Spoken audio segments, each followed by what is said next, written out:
Alrighty, here we go. All right, second time recording this. No volume the first time. Hopefully this works. My name is Julien Whitfield, and I am discussing strategic communication in the NBA, the process of engaging fans for profit and longevity. All right, so let's get into it. So, what is the NBA? The NBA is the National Basketball Association. It is a professional basketball league in North America consisting of 30 teams, 29 in the United States, and one in Canada. All right, very important to note.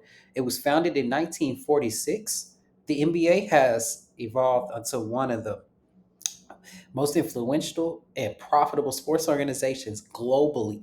It's not just about the games. All right. The NBA is a multi-billion dollar entertainment brand that blends sports, culture, fashion, and media. It reaches fans worldwide through live games, streaming platforms, merchandise, video games, and a lot more. All right. So let's keep going. So all 30 NBA teams, and this is important, is broken up into two separate conferences. The first conference that we have is the Eastern Conference, which are teams that you might know, like the Boston Celtics, Brooklyn Nets, New York Knicks, Philadelphia 76ers. Okay. And then you have the Western Conference, which is the Denver Nuggets, Minnesota Timberwolves, Oklahoma City Thunder, Portland Trailblazers, and etc. Um, these conferences are separated based off of where they're at regionally in the United States of America.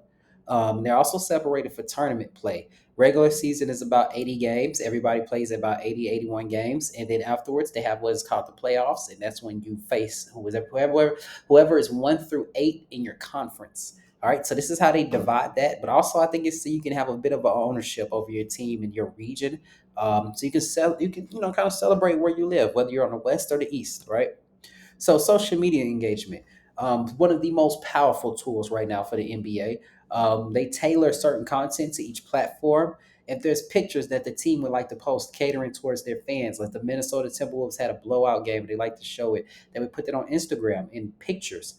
If the NBA would like to do a background video on every NBA player's favorite ice cream that no one knows about, right? That's something maybe for a TikTok post, maybe about 45 seconds of a short clip. And it's very important that you tailor which content pieces to the certain social media because that all correlates to what the user is going to actually use, right?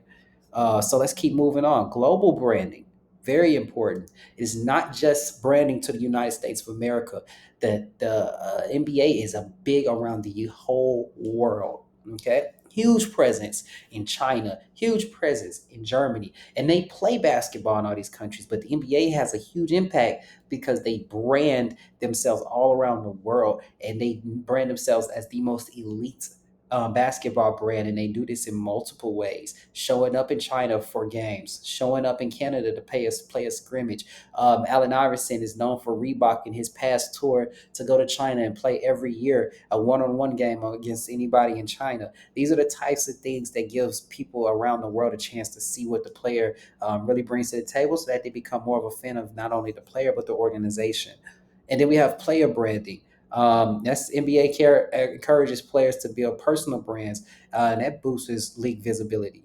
What does that mean? That means stars like LeBron James and Stephen Curry sign deals to places like Nike, Reebok, right? And then they create merchandise through those brands, and that brand sells those merchandise pieces. It's like shoes, and we all know Michael Jordan shoes because we see them around the whole entire world. That is an example of player branding actually working to its maximum ability and having a huge global impact on the entire world. If Michael Jordan never had a shoe with Nike and never could create the Air Jordan, just imagine how much smaller the NBA spread would be. And, just people knowing about the brand and knowing about the players and knowing about the organization. So that's super important in the NBA's expansion for profit and longevity. And then you have data driven marketing, which is ultimately the wheelhouse of everything. And this is the background information that experts use to make decisions, right?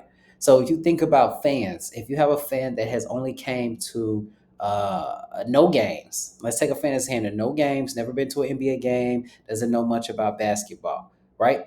Well, You would have to target that fan to come to your game or come to an NBA game way different than you would target someone who has a season pass, who has never missed a game, right?